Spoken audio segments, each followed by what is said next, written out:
ఎన్నికలకు కేంద్ర కేబినెట్ ఆమోదం తెలపడంతో దేశవ్యాప్తంగా రాజకీయ వర్గాల్లో ఇప్పుడు ఇదే అంశం హాట్ టాపిక్ గా మారింది.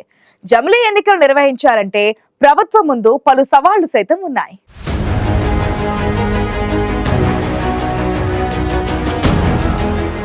మన దేశంలో జమిలీ ఎన్నికలు అసలు సాధ్యం కాదంటూ ప్రతిపక్షాలు విమర్శలు చేస్తుండగా ఎన్డీఏ మాత్రం తమ హయాంలోనే అమలు చేస్తామని చెబుతోంది. అసలు జమిలీ ఎన్నికలు అమలు చేయాలంటే ప్రభుత్వం ముందున్న సవాళ్లేంటి?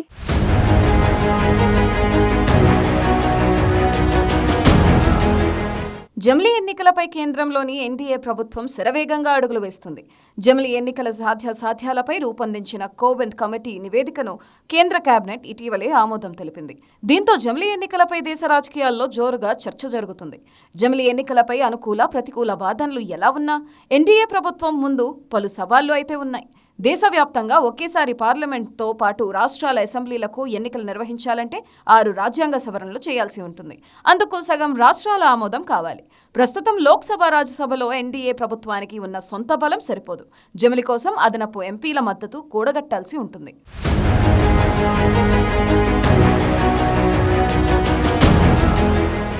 జమిలీ అంటే పార్లమెంటుతో పాటు దేశంలోని అన్ని రాష్ట్రాల అసెంబ్లీలకు ఏకకాలంలో ఎన్నికలు జరిపించడం.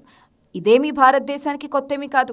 1951 నుంచి 1967 దాకా దేశవ్యాప్తంగా జమిలీ ఎన్నికలు జరిగాయి. ఆ తర్వాత వివిధ రాష్ట్రాల్లో ప్రభుత్వాలు కూలడం వల్ల మధ్యంతర ఎన్నికలొచ్చి జమిలీ ఎన్నికల విధానం పోయి ఆయా రాష్ట్రాల అసెంబ్లీల గడువులు మారాయి.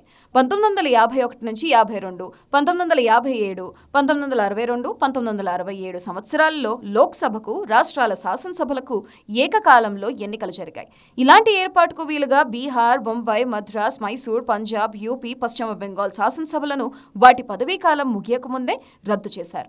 1961 నుంచి 70 వరకు బీహార్, కేరళ, పంజాబ్, యూపీ, బెంగాల్లో 3 సార్లు ఎన్నికలు జరిగాయి. 1971 నుంచి 80 వరకు ఈ 10 ఏళ్లలో పరిస్థితి మరింత దిగజారింది. ఏకంగా 14 రాష్ట్రాల్లో 3 సార్లు ఎన్నికలు నిర్వహించాల్సి వచ్చింది.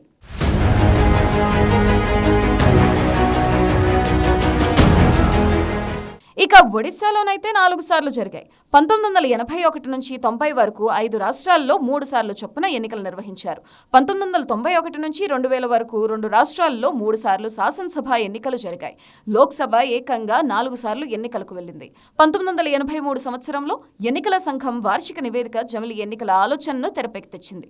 2002లో వేర్వేరుగా ఎన్నికల నిర్వహణ బదులు ఏకకాలానికి మారాలని రాజ్యాంగ పనితీరుపై సమీక్షకు నియమితమైన జాతీయ కమిషన్ కోరింది. 1999, 2015, 2018లలో లా కమిషన్ కూడా ఒకేసారి ఎన్నికలకు సిఫార్సు చేసింది. 2015లో సిబ్బంది, ప్రజా ఫిర్యాదులు, న్యాయశాఖల స్థాయి సంఘం సమగ్రంగా అధ్యయనం చేసి 2 దశల్లో ఏకకాల ఎన్నికల పూర్తికి ఆచరణాత్మక విధానాలు సూచించింది. 2017 జనవరిలో లోక్సభ, శాసనసభలకు ఒకేసారి ఎన్నికలు జరపడంపై విశ్లేషణకు నీతి ఆయోగ్ వర్కింగ్ పేపర్ను రూపొందించింది.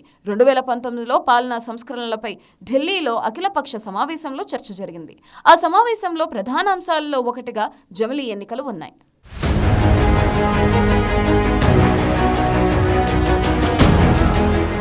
ప్రస్తుత పరిస్థితుల్లో జమిలీ ఎన్నికలు నిర్వహించాలంటే పలు సవాళ్లు ఎదుర్కోవాల్సి ఉంటుంది. రానున్న సార్వత్రిక ఎన్నికలను జమిలీ విధానంలో నిర్వహించాలంటే కొన్ని రాష్ట్రాలు అసెంబ్లీల గడువును పెంచడమో, మరికొన్నిటిని తగ్గించడమో చేయాలి. లోక్సభ ముందస్తు ఎన్నికలకు వెళ్లినా ఈ మార్పులు తప్పవు. ఇందుకు రాజ్యాంగపరంగా అవరోధాలు ఉన్నాయి. జమిలీ ఎన్నికలు నిర్వహించాలంటే దేశంలో వివిధ ఎన్నికల నిర్వహణ విధానం, మార్గదర్శకాలకు ఉద్దేశించిన 1951 ప్రజాప్రాతినిధ్యం చట్టానికి సవరణలు చేయాల్సి ఉంటుంది.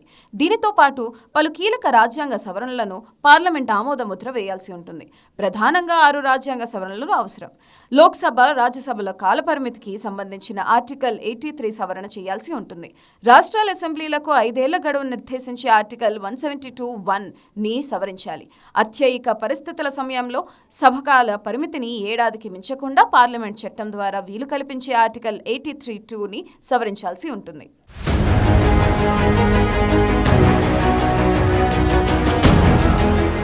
రాష్ట్రపతికి లోక్సభను రద్దు చేసే అధికారాలిచ్చే ఆర్టికల్ 85(2)ని సవరించాలి.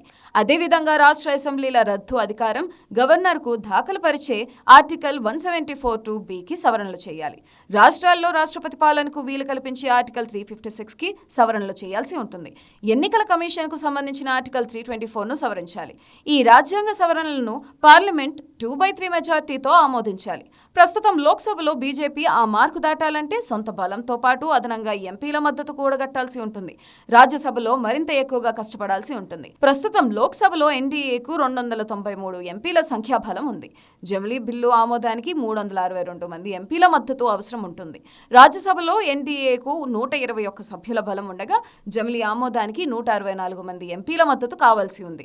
పార్లమెంటరీ ప్రజాస్వామ్యమే కాకుండా సమాఖ్య వ్యవస్థ కలిగిన దేశం కావడం వల్ల రాష్ట్ర ప్రభుత్వాల మాటకు విలువ ఉంటుంది. పార్లమెంట్తో పాటు దేశంలోని సగం రాష్ట్రాల అసెంబ్లీలు ఇందుకు అంగీకరించాలి. అంటే 14 రాష్ట్రాలకు పైగా జమిలీకి ఆమోదం తెలపాల్సి ఉంటుంది. మరి ఇన్ని సవాళ్లను అధిగమించి జమిలీ ఎన్నికలు నిర్వహించడంలో ఎన్డీఏ ప్రభుత్వం ఏ మేరకు సక్సెస్ అవుతుందనేది చూడాలి.